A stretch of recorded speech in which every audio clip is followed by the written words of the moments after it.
Hi guys, good morning. Lovely Friday morning.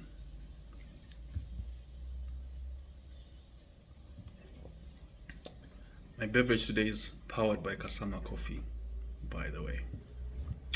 Okay, so thank you for joining us once again. Today, I thought we should discuss what value a real estate agent offers you when you're looking to sell your property.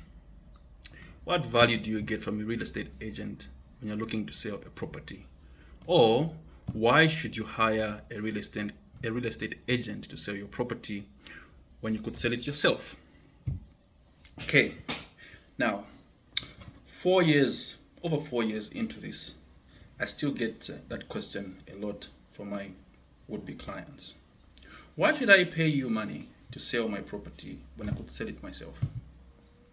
Okay, so today I thought we should look at some of the things that, some of the value that a realtor or a property broker offers you as a potential seller of property in the market.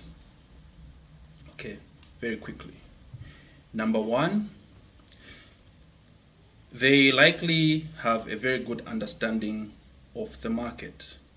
They likely have a very good understanding of your particular asset class, the dynamics of the market at that particular time in your particular area, as well as prices.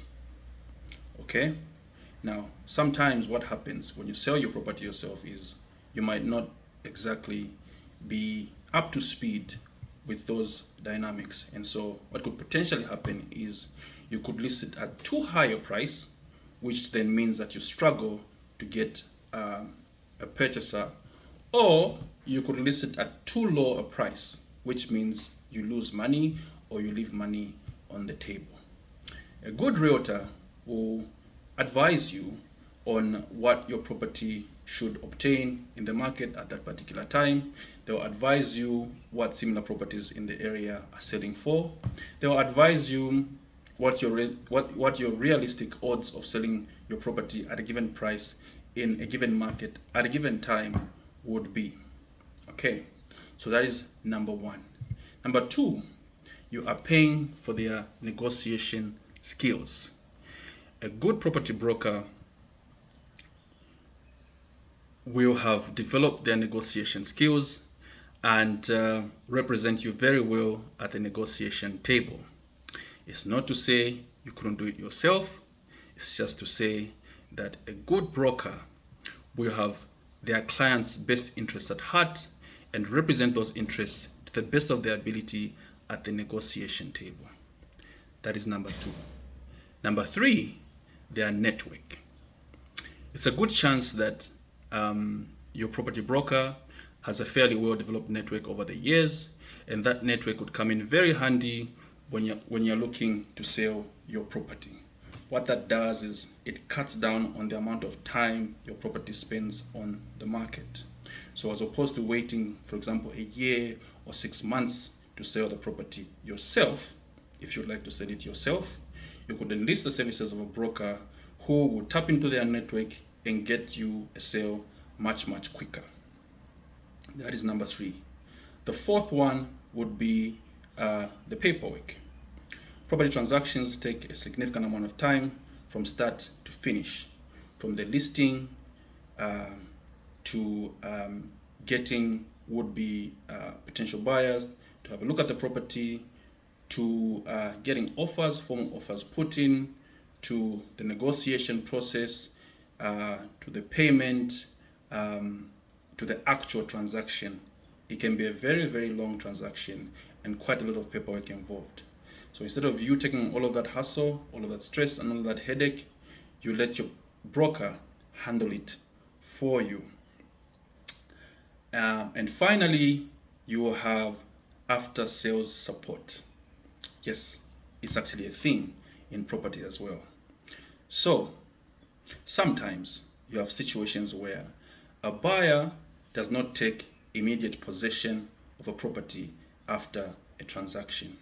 So basically, the buyer says, okay, I can purchase the property now, but I'm not ready to move in, or it'll be a while before I have people move on to site if they want to redevelop it, raise it down and redevelop it. Or the seller themselves could request a certain amount of time so that they find another property, if they're looking to purchase another property and move into said property and what have you. So those sort of agreements are not uncommon in property transactions. Usually it's somewhere in between 3 and 6 months. So that transition period will also require quite a bit of after-sale support to both parties, okay? Because when the purchase is done, there's going to be some conveyancing to be done, okay? So basically changing ownership of that property from one party to the other. And there's going to be quite a little bit of go-between in between both parties. There's a few documents that they would have to sign. For example, the seller, will have to sign off on a document called the deed of assignment at the Ministry of Lands before the conveyancing can complete. So basically, the offer is made.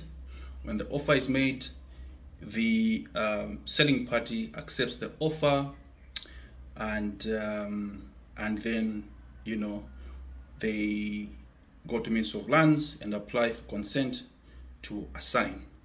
When consent to assign is approved at the Ministry of Lands, they pay and obtain property transfer tax clearance at the Zambia Revenue Authority. When property transfer tax clearance is obtained, the process then moves on to the deed of assignment. The deed of assignment basically is the document that says the property is moving hands from one party to the other, and the seller has to sign off on that document. So when the seller signs off on the document, then the lodgement can be done at the Ministry of Lands, and then the property can change hands. So there's still going to be a little bit of quite a lot of exchange between the buyer and the seller during the transition, and the property broker will be the party that handles all of that stuff for you, of course with the involvement of your lawyers if you are using your lawyers for the transaction as well. So very quickly, those are just a few of the things that I thought we should share today about why you want to think about enlisting the services of a property broker or real estate agent if you're looking to sell your property. The value that a realtor offers you in property transactions. All right.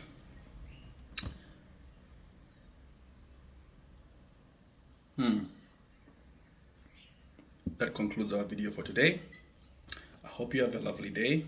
Do not forget to subscribe and share the content.